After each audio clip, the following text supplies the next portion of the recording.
नमस्कार प्यारे बच्चों, बहुत बहुत स्वागत है आपका अपने YouTube channel online study centre में। और मेरा नाम है करण।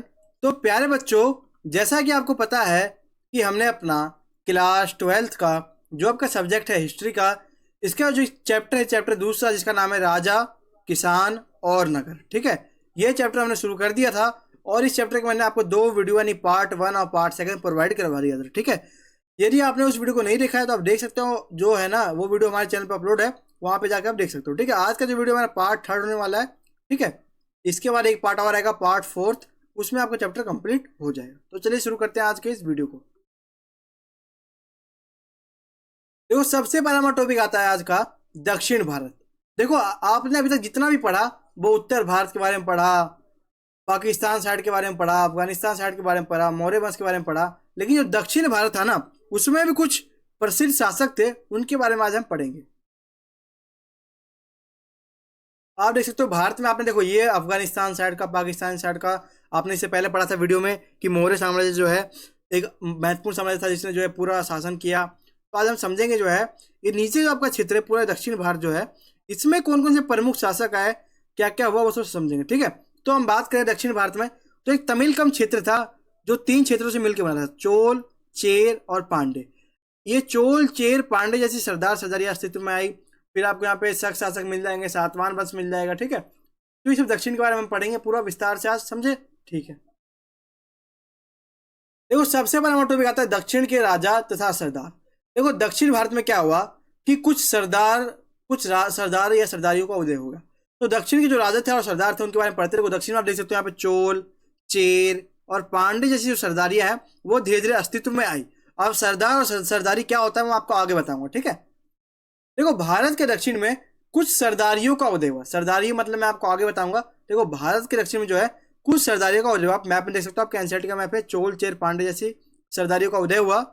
तमिलकम क्षेत्र, देखो पहले इस क्षेत्र को तमिलकम कहा जाता था, तीनों क्षेत्र को मिला करके, लेकिन आजकल जो अलग अलग है, चेर अलग है, चोल अलग है, पांडे अलग है। ये आपको कर्नाटक में मिलेगा, या आपको अलग मिलेगा, या आपको अलग मिलेगा, सब अलग अलग है यहाँ पर। ठीक है, ठीक है, तमिलनाडु, आंध्र प्रदेश और केरल, ये चेर आपको केरल में मिलेगा, ये चोल, पांडे, ये सब जो है आप समझ सकते हो तमिलकम क्षेत्र है। ठीक है, यानी पहले इसको हम तमिलकम कहते थे, मतलब अलग अलग नहीं बोलते थे, लेकिन आजकल क्या है, तमिलनाडु है, इसको कहते हैं आंध्र प्रदेश और केरल, मतलब समझ सकते हो आप। देखो तमिलनाडु इधर है, आंध्र प्रदेश और केरल। ठीक है, केरल में चेर है, तमिलनाडु में जो आपका ये पांडे है, और जो है आपका जो है ये आंध्र प्रदेश में चोल है। ठीक है, आगे समझते हैं हम।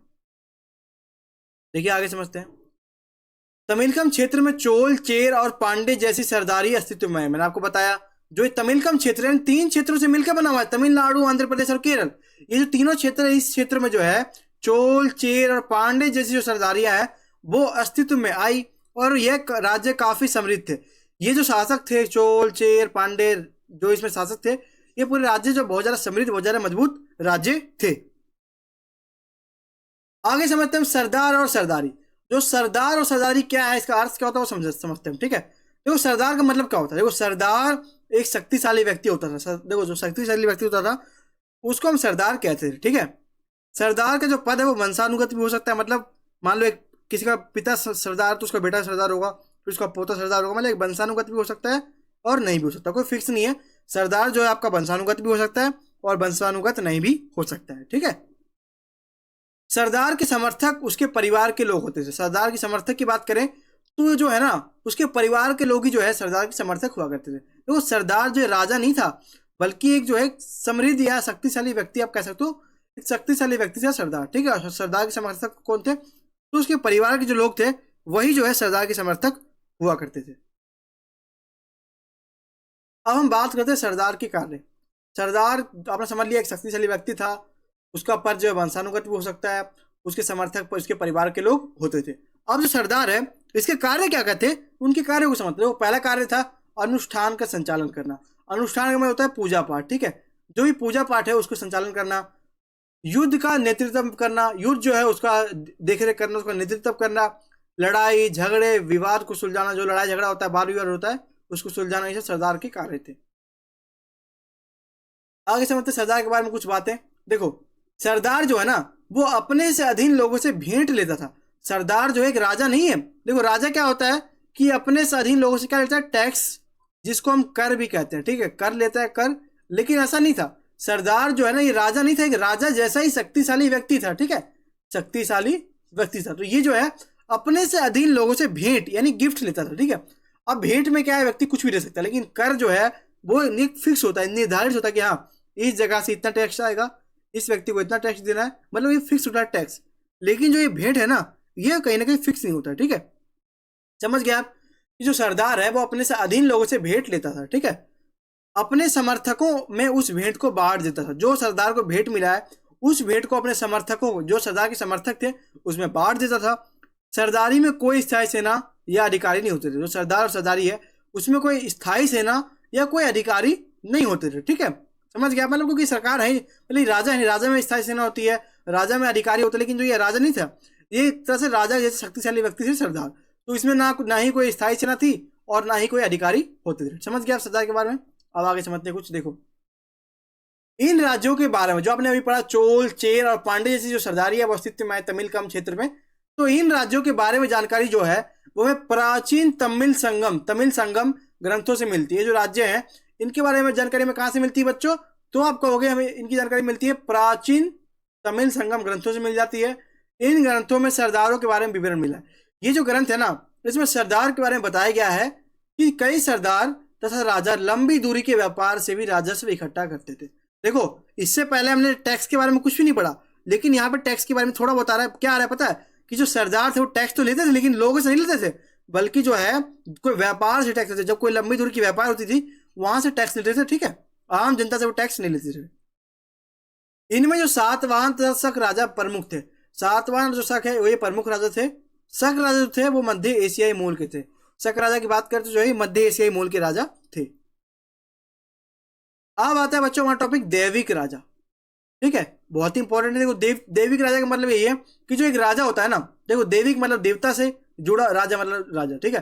यानी जो राजा होता है कहीं ना कहीं अपने आप को उच्च दिखाने के लिए, उच्च स्थिति प्राप्त करने के लिए, अपने आप को जनता में अच्छा दिखाने के लिए राजा से जुड़ता था, ठीक है, देवताओं से जुड़ते थे। जैसे मान लो आपके मंदिर में गए, आपको आपके भगवान की मूर्ति दिखी और बगल में आपको एक राजा की मूर्ति दिखी, तो कहीं ना कहीं बार बार मंदिर में जाओगे तो एक राजा की जो छवि है वो आपके दिमाग में बस जाएगी और राजा के प्रति जो आपकी इज्जत है वो कहीं ना कहीं बढ़ जाएगी। तो ठीक वैसे ही बताया गया है दैविक राजा में कि जो राजा होते थे वो अपने आप को उच्च दिखाने के लिए जो है देवताओं से जुड़ते थे, ठीक है।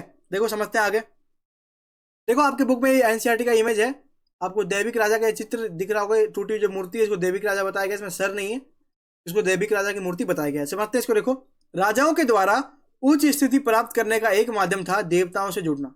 मतलब राजा जो थे ना उनको एक ही रास्ता था, अगर उसको समाज में उच्च होना है, मतलब लोगों के सामने अपना जो है एक पर्सनैलिटी दिखानी है, मतलब लोगों के सामने एक जज्बा दिखाना है, ठीक है, मतलब फेमस होना है लोगों के सामने, तो जो है उनके पास एक रास्ता था देवताओं से जुड़ना। वो देवता से जुड़ के जो है अपने आप को श्रेष्ठ बताते थे।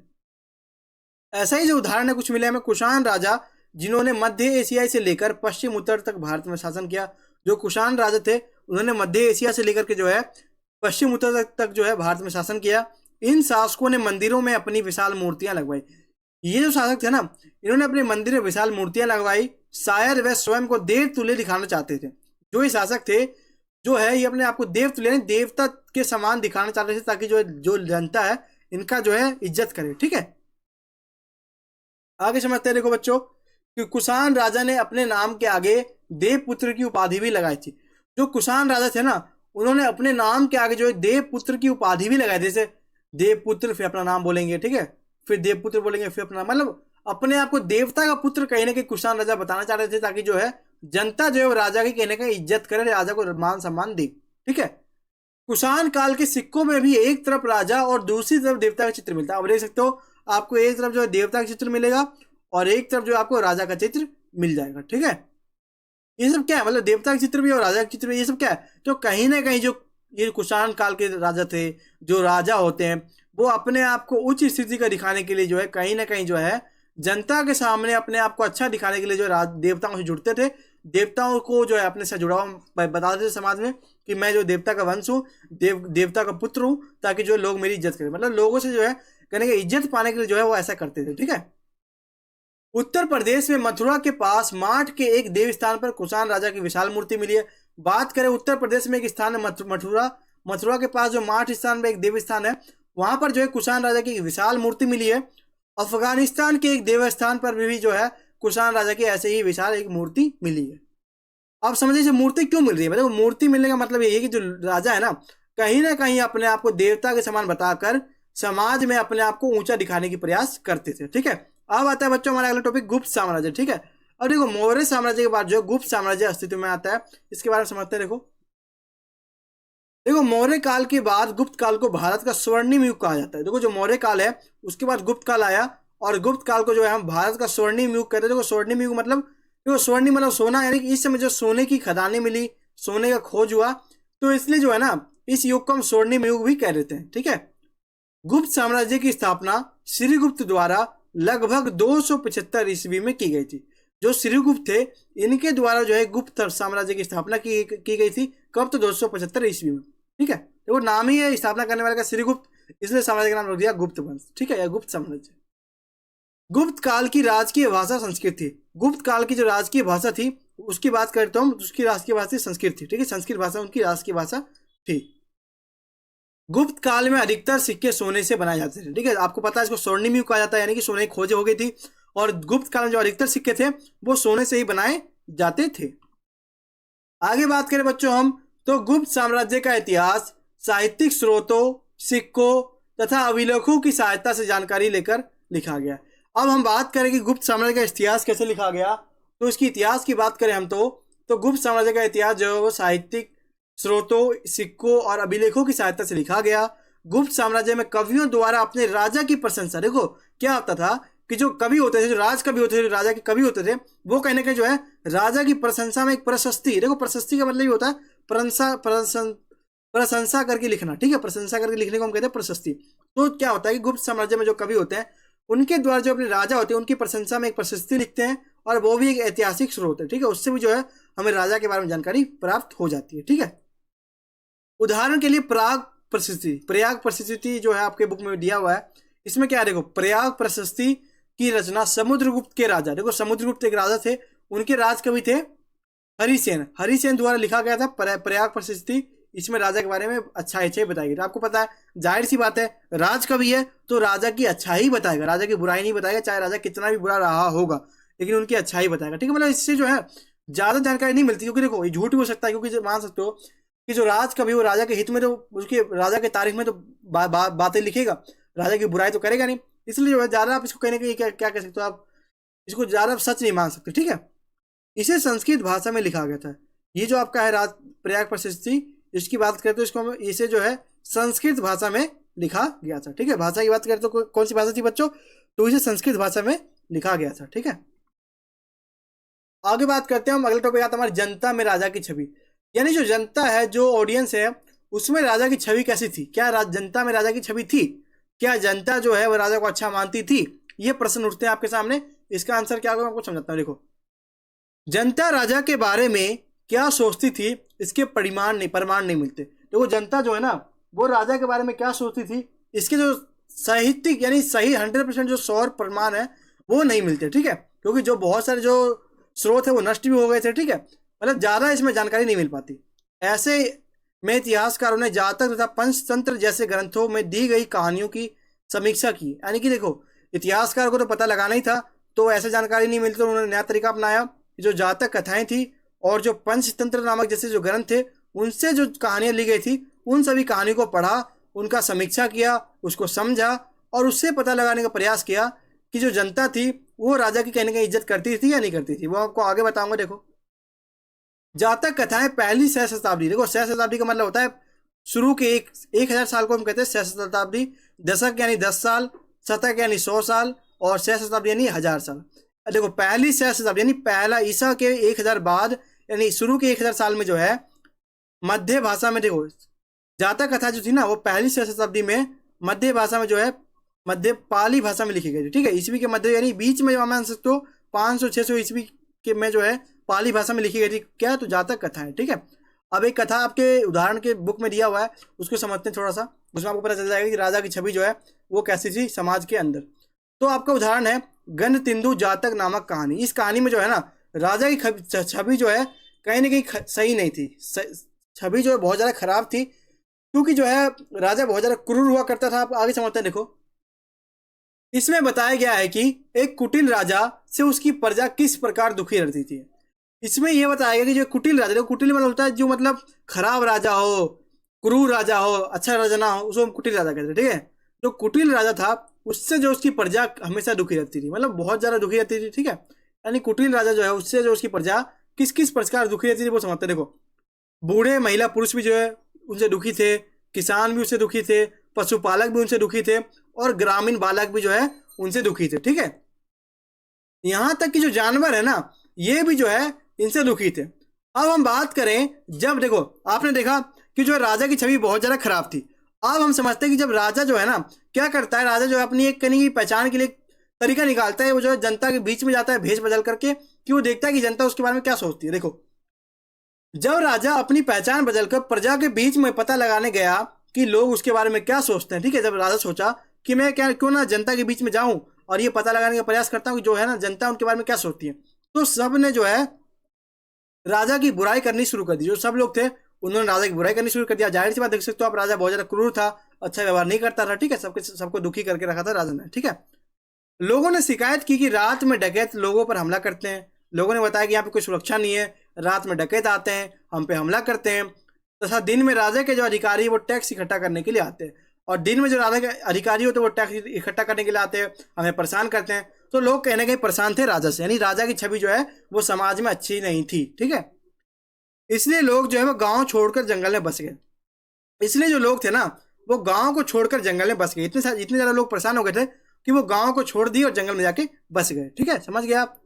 अब आगे समझते हैं। देखो देखो हमारा अगला टॉपिक है उपज बढ़ाने के तरीके। ठीक है, यानी उपज जो है ना वो किस प्रकार से बढ़ाई जाती थी वो हमें बताना है। ठीक है, उपज जो है, देखो प्रश्न क्या बोल रहा है, टॉपिक क्या है, उपज बढ़ाने के तरीके। यानी जो उस समय जो यानी इस समय की बात करें 600 ईसा पूर्व से 600 ईस्वी पूर्व चैप्टर का समय काल है। इस समय जो उपज को बढ़ाने के क्या क्या तरीके थे, यानी खेती को जो है किस प्रकार से हम बढ़ा सकते थे, क्या तरीके थे वो हमको बताना है। पहला तरीका क्या था, लोहे के फाल वाले हल का प्रयोग करना, इससे खेती आसान हो गई। दूसरा तरीका क्या था, कुएं तालाब और नहरों के द्वारा सिंचाई करना, इससे खेती आसान हो गई। तीसरा हमारा तरीका था पर्वतीय क्षेत्रों में खेती के लिए कुदाल का प्रयोग करना।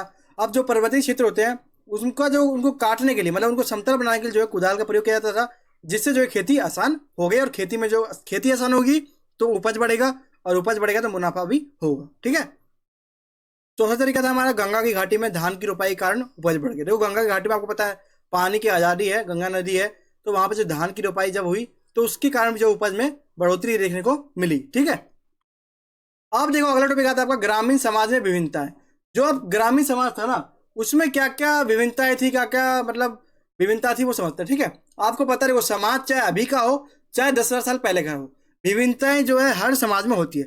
आज भी आपको पता है कई लोग गरीब हैं, कई लोग अमीर हैं, कई लोग कैसे हैं, कई लोग वैसे हैं। मतलब हर एक समाज में हर समय जो है समाज में विभिन्नता होती है। आज भी जो है सामाजिक विभिन्नता देखने को आपको मिल जाएगी। ठीक है, तो बात करते हैं उस समय जो है ग्रामीण समाज में विभिन्नता होती थी, तो जाहिर सी बातें होती थी। तो देखो कृषि की तकनीक अपनाने के बाद उपज जरूर बढ़ी। आपने इससे पहले वाले स्लाइड में क्या पढ़ा कि उपज बढ़ाने के तरीके क्या थे, लोहे के फाल का प्रयोग करना, ठीक है, नहरों से सिंचाई होने लगी, ठीक है, कुदाल का प्रयोग होने लगा, जिससे जो है उपज बढ़ गई। लेकिन जो है उपज तो बढ़ गई लेकिन इसका जो है लाभ सबको नहीं हुआ। उपज तो बढ़ा लेकिन इसका लाभ जो है सिर्फ पूंजीपति लोगों को हुआ। ठीक है, खेती से जुड़े लोगों में भेदभाव बढ़ता जा रहा था। देखो जो मान लो एक खेती से जुड़ा हुआ लोग है, मान लो एक किसान है और एक जो है जमींदार है, यानी जमीन का मालिक है। तो जो किसान है ना वो खेती करता है, पूरे साल मेहनत करता है बेटा, लेकिन उसको उसको कुछ नहीं मिलता। लेकिन जो जमींदार होता है वो पूरे फसल को हड़प लेता है। तो क्या है यहाँ पे मतलब कहेंगे भेदभाव जो है ना वो बढ़ता जा रहा है किसान और जो है जमींदार के बीच। बौद्ध कथाओं में भी भूमिहीन किसान, ठीक है, जो बौद्ध कथाएं थी उनमें भी जो है भूमिहीन किसान तथा श्रमिक जमींदार का उल्लेख मिलता है। ठीक है, जो बौद्ध कथा है उसमें भी भूमि किसान के बारे में, श्रमिक के बारे में, जमींदार के बारे में जो है हमें उल्लेख मिल जाता है।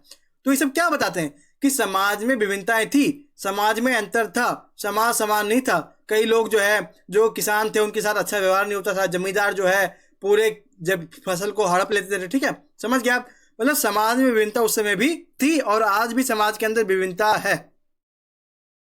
अब आता है बच्चों आपका टॉपिक गृहपति।